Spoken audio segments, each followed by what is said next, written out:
दोस्तों, fighting mode episode number 5 में आपका स्वागत है। यहाँ पर हमें एक बड़ी सी बिल्डिंग दिखाई जाती है।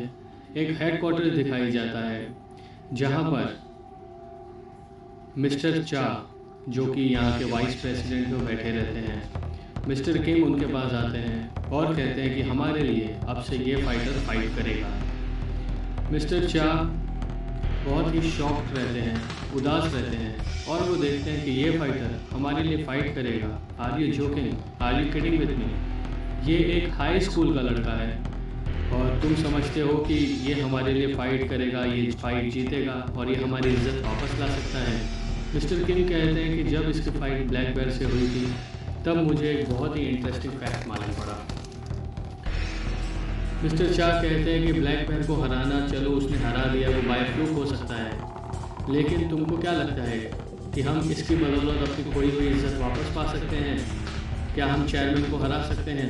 मिस्टर किम कहते हैं कि यही हमारा एक लक है, हमें जितना हो सके उतना लो प्रोफाइल रहना है ताकि चेयरमैन को लगे कि हम ये फाइट नहीं जीत सकते, लेकिन ज़रूर मुझे पता है कि हम इसकी बदौलत कुछ तो प्रोग्रेस कर सकते हैं। मिस्टर शाह कहते हैं ठीक है, तुम्हें क्या पता लगा था बिग बैल की फाइट के दौरान?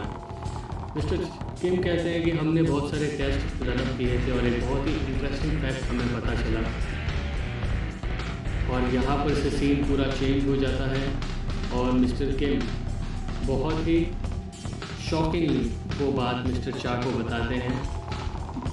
जो भी सीक्रेट है वो हम आगे चल के इसे रिवील करेंगे, क्योंकि आगे के एपिसोड में सीक्रेट को रिवील किया गया है फ्रेंड्स।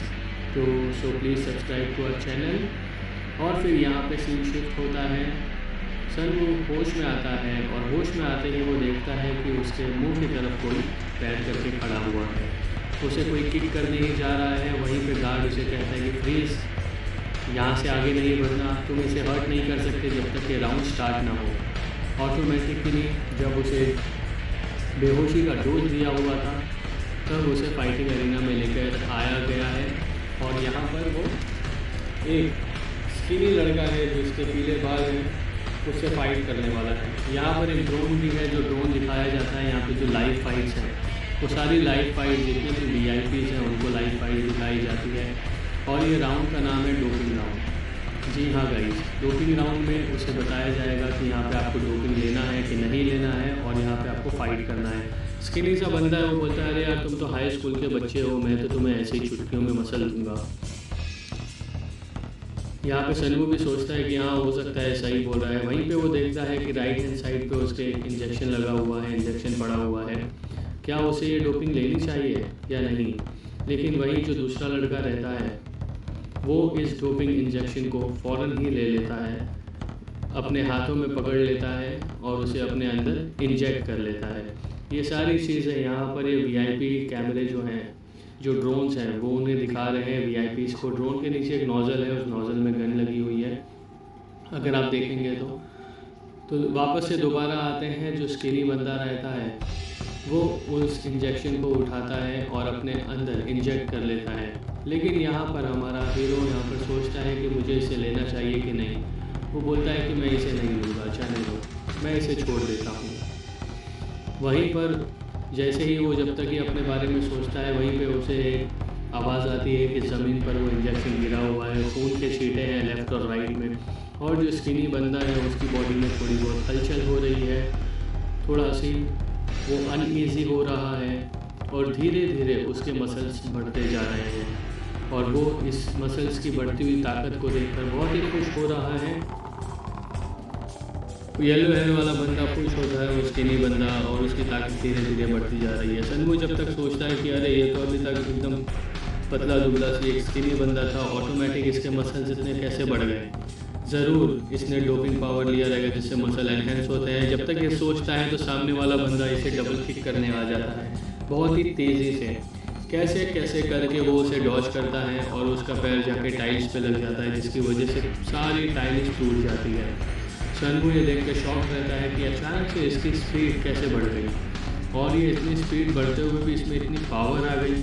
अच्छा हुआ कि मैं उस अटैक से बच गया, मैंने सही टाइम पे डॉज किया, वरना तो आज मेरी हालत ही ख़राब हो जाती। लेकिन वो येलो हेयर वाला बंदा वहीं नहीं रुकता। वो फ़ौरन बिना टाइम वेस्ट किए सनवू की तरफ और एक अटैक करने के लिए भाग के आता है। सनवू कैसे ना कैसे सोचता है कि मैं इससे कैसे बचूं। अभी बहुत ही मुश्किल लग रहा है मुझे इससे बचना, लेकिन वो बंदा रुकता नहीं। फिर से वो अपना स्टैंस लेता है और वो भाग के आता है उसकी तरफ। वो सोचता है कि काश ये पावर मेरे पास अगर पहले होती तो मुझे जिन लोगों ने बुली किया है, जो लोग मुझे बुली करते थे, मैं उन्हें भी बताता। काश मैं यहाँ से बाहर जा पाता। और वो जंप करते हुए सनवू की तरफ आता है दोबारा। तो यहाँ पे हमारा जो हाई स्कूल फाइटर है उसके पास बचने के चांसेस नहीं रहते। सनवू के जैसे ही करीब आता है वो उसे पंच लगाता है स्लो से, टेस्ट करने की इसमें कितनी पावर है। तो उसे और भी गुस्सा आने लगता है। वो बोलता है, यू आर जस्ट मॉकिंग मी, और तुम मेरे साथ खेल रहे हो। अगर तुम्हें फाइट नहीं करना है तो लाओ, मैं तुम्हें अभी पीट देता हूँ। यहाँ पर हमारा हीरो फाइटिंग स्टांस लेता है और वो फिर उसकी से लड़ने के लिए बिल्कुल तैयार हो जाता है। बहुत ही इंटरेस्टिंग फाइट चल रही होती है। यहाँ पर वो येलो हेयर उससे आगे बढ़ता है और बोलता है कि इसका पावर तो अभी तक सेम है। सनवू ये सोचता है कि इसके पावर अभी तक सेम ही है।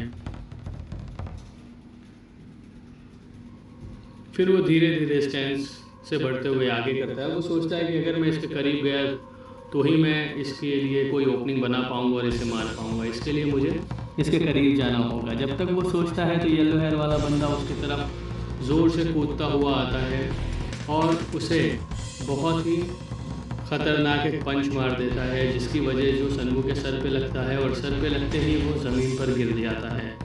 ज़मीन पर जैसे ही वो गिरता है वो सोचता है कि यार अभी तक तो मैं सोच ही रहा था, लेकिन ये इतनी तेज़ी से कैसे आ गया।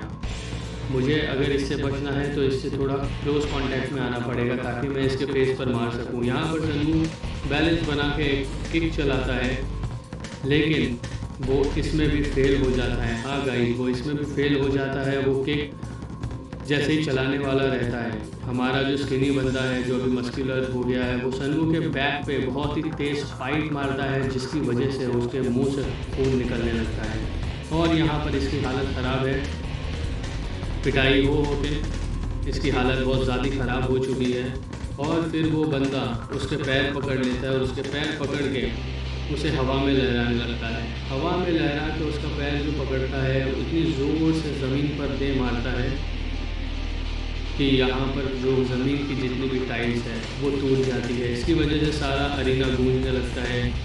जितने भी VIPs वगैरह हैं वो सारे इस फाइट को देख रहे होते हैं और ये इम्पैक्ट इतना इम्पैक्टफुल होता है कि जो नीचे के ज़मीन के जितने भी टाइल्स हैं वो सारे टूट जाते हैं। लेकिन वो बंदा यहाँ पर भी नहीं रुकता। वो सोचता है कि अब मुझे इसे मारने में इतना मज़ा आ रहा है और वैसे ही अपना एक दूसरा स्टांस बनाता है। हवा में उड़ जाता है और वो बोलता है कि मुझे तुम्हारी हड्डियों को तोड़ने और भी मज़ा आएगा। और वो हवा में उड़ जाता है और वो नीचे जैसे ही ज़मीन पर लैंड करता है वो सनवू के ऊपर ही लैंड करता है और इम्पैक्ट इतना पावरफुल होता है कि आसपास के जितने भी टाइल्स